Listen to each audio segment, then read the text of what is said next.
Verslo vertinimas tai aukštos kompetencijos reikalaujantis procesas, kurio metu nustatoma įmonės vertė, už kurią objektyviomis rinkos sąlygomis būtų galima nupirkti ar parduoti verslą.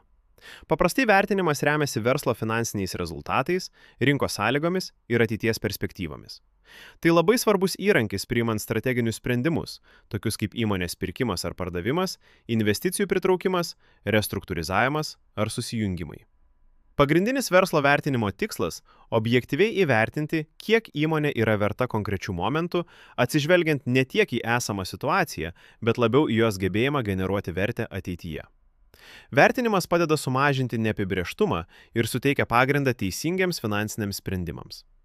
Dažniausiai naudojami vertinimo kriterijai - finansiniai rodikliai - pajamos, pelningumas, pinigų srautai.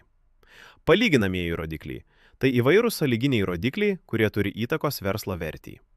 Rinkos aplinka - konkurencija, paklausa, ekonominės tendencijos. Augimo potencialas - plėtros galimybės ir inovacijos. Rizika - veiklos stabilumas ir išoriniai veiksniai. Nematerialūs veiksniai - prekės ženklas, reputacija, kompetencijos. Verslo vertinimui dažniausiai taikomi pajamų, rinkos ir turto pagrindų grindžiami metodai, kurie leidžia įvertinti įmonę iš skirtingų perspektyvų. Tam tikrose situacijose gali būti naudojamas kelių metodų derinys siekiant didesnio tikslumo, tačiau toks pritaikymas yra itin subtilus ir reikalauja gilaus išmanimo.